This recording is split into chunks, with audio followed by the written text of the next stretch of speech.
Thank you, Mr Speaker, and I'm pleased to take a call on this Aquaculture Legislation Amendment Bill as a member of the Primary Production Select Committee, and I want to thank the member who's just taken a seat, Shane Ardern, for the very professional way in which he chairs that committee. Certainly I believe that the committee process on this piece of legislation was able to make significant changes to the legislation, which really showing the value of the select committee process. But I note that not all select committees are fortunate enough to have a chair like Mr Ardern who can facilitate that process and ensure FEC has one. Mr Foss, good to know, thank you. So I really do want to pay credit to Mr Ardern as a very, very good chair of that select committee. I also want to thank the officials who worked on this. You shouldn't believe anything I say to you, Toe.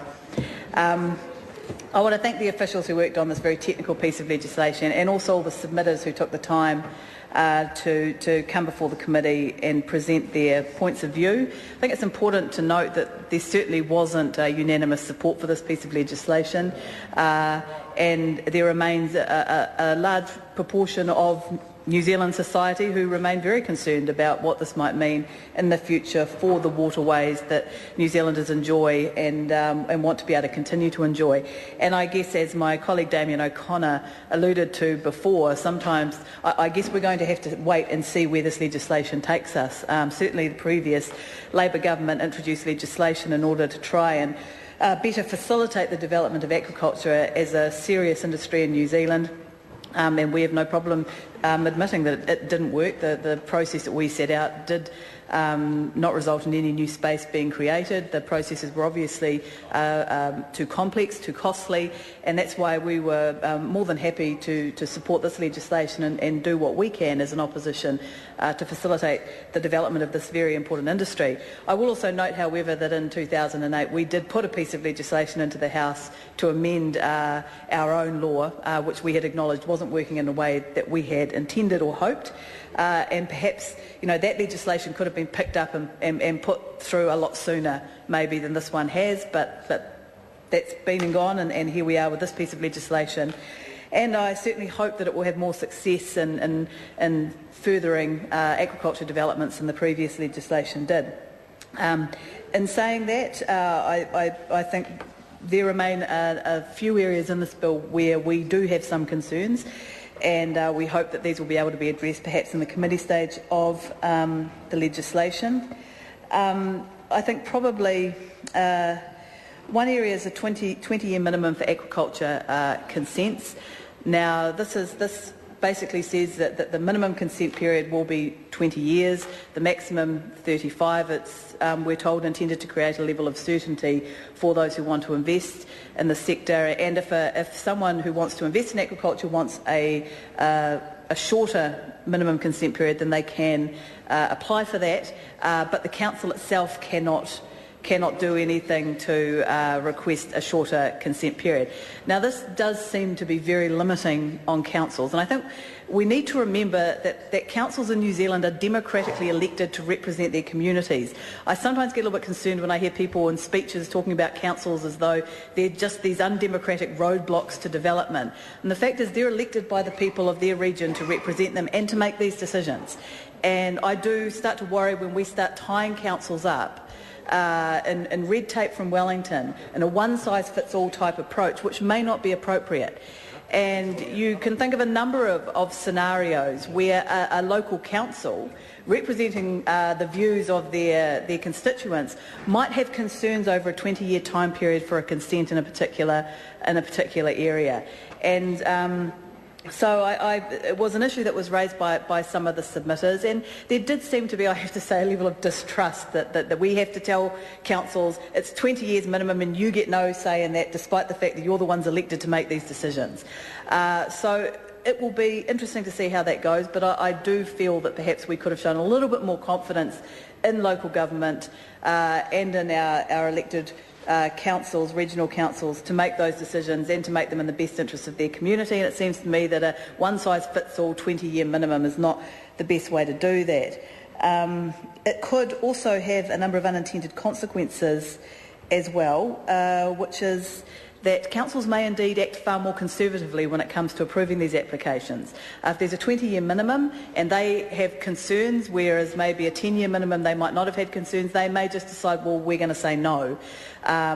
And so that may be one of the unintended consequences which may stop, again, further aquaculture development. And I hope that this doesn't end up being a kind of false economy.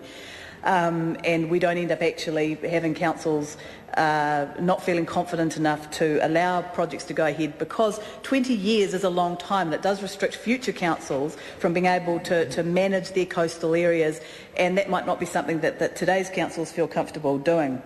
I also note there's a kind of conflict here with putting in a 20-year minimum for these consents to create certainty, but then giving a new regulatory power to the Minister for Aquaculture to just completely override regional coastal plans. And I think that if any good that's been done in terms of creating certainty with these 20-year minimums is going to be undone by an overarching sweeping power that the Minister has to just override the regional coastal plan. And I think that's going to create an enormous amount of uncertainty. Actually, I don't think that we've heard a really good explanation or a really convincing argument as to why the Minister needs such sweeping powers and such board powers. And just to give an overview of what this does, it gives the Minister broad powers to change, introduce or remove provisions relevant to the management of aquaculture in a regional coastal plan without a requirement to consult the community affected, although he is required to consult the relevant regional council. And this has no bearing on the current Minister of Fisheries, but I do feel that that is an excessive power under this legislation, and I would like to hear from someone the arguments as to why it is absolutely necessary, because if this is to bypass the fact that these are going to be contentious issues over the use of aquaculture space, those issues aren't going to go away just because we give a minister a sweeping power to ignore the community. And in fact, that could end up being counterproductive, creating far more issues, and again, putting councils in a position where they feel they're having to pick between their community and these developments, and ending up being far more conservative in the exercise of that power. And I think, when Treasury is horribly opposed to something that the National Party is doing, you probably need to sit up and take note as well, because Treasury pointed out that this power actually exists within the RMA, but there's a proper process attached to it. And the RMA is, and so I was interested to hear the Minister saying that there is another tranche of reforms coming with the RMA that are going to add to this, because Treasury actually said that this might undermine the work that's being done on those RMA reforms. Whether or not you agree with what the National Government has planned for the RMA, Treasury have said that they believe that what is happening here in this legislation is undermining the work that is being carried out on those RMA reforms. So you have to ask, if this power already exists for Parliament to intervene in particular cases, if it already exists in a piece of legislation that people are comfortable working with and understand the processes, then why would you go down this path? And I think we've yet to hear, and I look forward to the next government speaker explaining why we need such an unprecedented power. Because it is unprecedented, and this does create a precedent, and we should be aware of that, and maybe that's the government's intention, maybe this is the way they're going to go, just allowing ministers to completely undo everything that local councils and local communities do. But I think the key point is this creates enormous additional uncertainty for people who want to invest in aquaculture, that how do they know that everything they're basing their proposal on isn't suddenly going to be whipped away by the Minister or overwritten. And I think that given this bill is meant to be about creating more certainty, then that's something that perhaps we need to look at in the committee stages.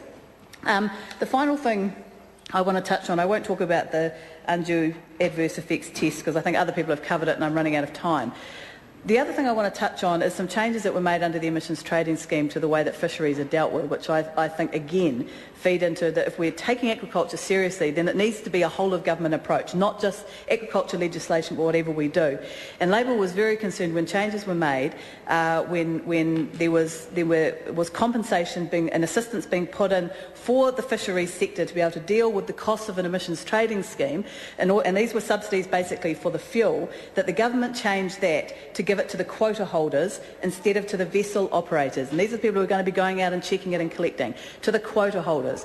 Well, most aquaculture stocks, as far as I'm aware, are not in the quota management system. And what that basically meant was that unless you fish a stock in the quota management system, you now get no assistance under this national government, and the Māori Party negotiated this under the emissions trading scheme. You get no assistance for the cost of fuel and the emissions trading charges. Serious about aquaculture, address that. I call